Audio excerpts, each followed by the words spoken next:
लेकिन वो अहंकारी आदमी सत्ता के नशे में चूर होकर कि वो विधायक है, वो अपनी मर्यादा भूल गए, आज वो भगवान को ललकारने का काम कर। तो मुझे कहीं ना कहीं ठेस पहुंची। मैं आपको ईमानदारी से बताऊं, कई मेरे यहाँ पे साथी लोग बैठे हैं, शायद रात को 2 बजे के करीब मैंने कॉल किया।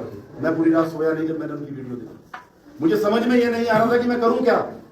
मैं यहाँ आना भी नहीं चाहता था इस काम के लिए, क्योंकि मुझे ये चीज़ नहीं दिखानी थी। आप लोगों ने जबरदस्ती मुझे आज कह के कहने लगे नहीं नहीं आपको आना पड़ेगा।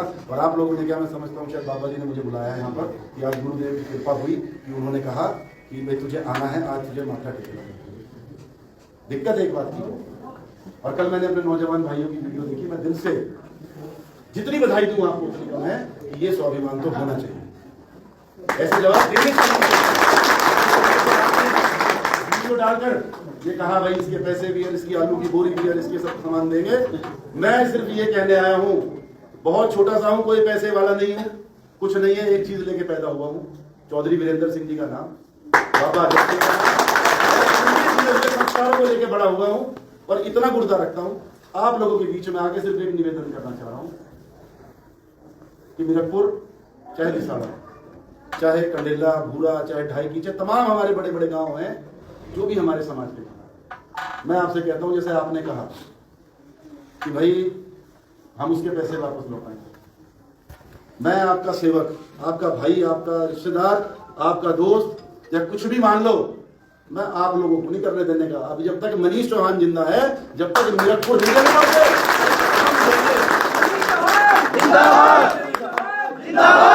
और सिर्फ एक संदेश देना चाहते हैं कि इतना कमजोर ना समझा जाए।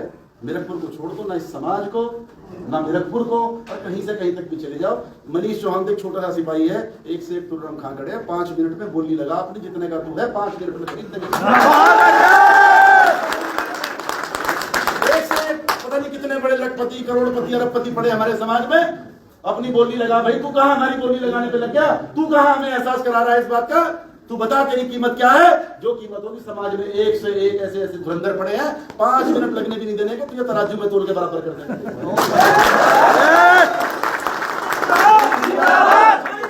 जिंदाबाद जिंदाबाद। इतना अहंकार नहीं करना चाहिए।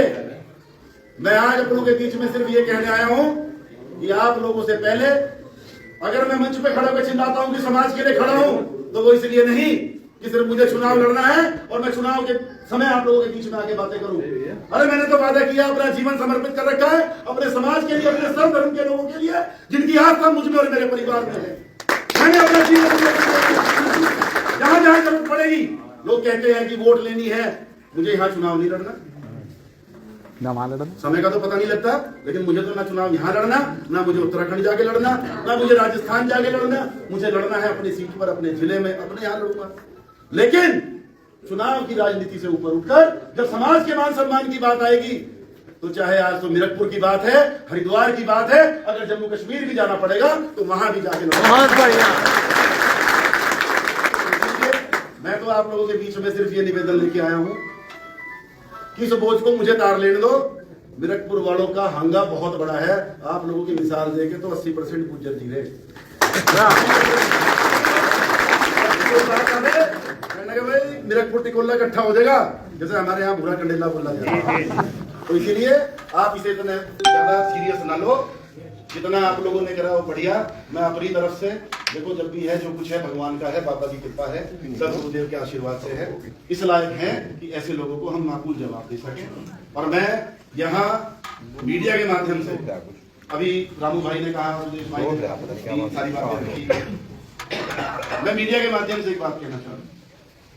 हमारी लड़ाई किसी समाज से नहीं है। कोई कह रहे हैं, बहुत से लोग बनाने की कोशिश कर रहे हैं कि ब्राह्मण वर्सेस गुर्जर बना दे। नहीं, क्या यहाँ पे बाबा जी का आशीर्वाद ब्राह्मण नहीं आते?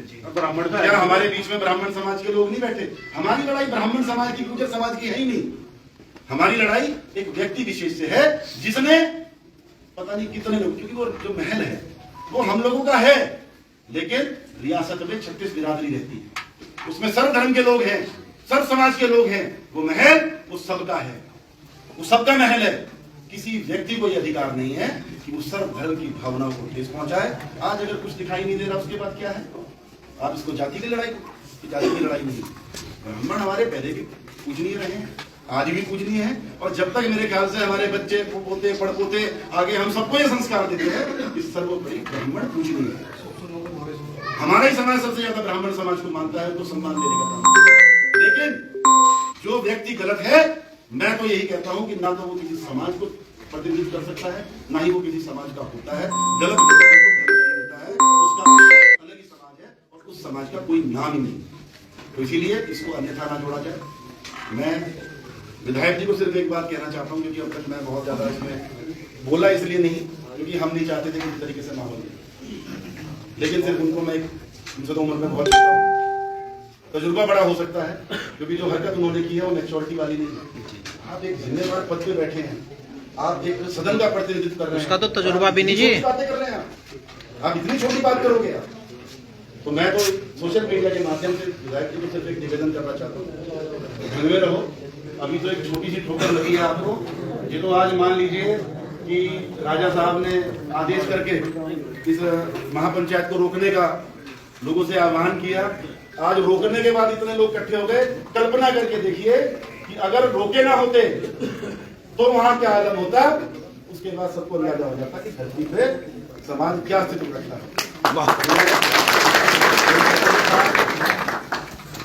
पब्लिकली ओपन नहीं करना चाहता, समिति है, मेरे बड़े बुजुर्ग हैं, मैं अपनी तरफ से जो वहां पे जो भी होगा, मेरा निवेदन है आप लोगों से, ये जवाब हमें दे देने दो।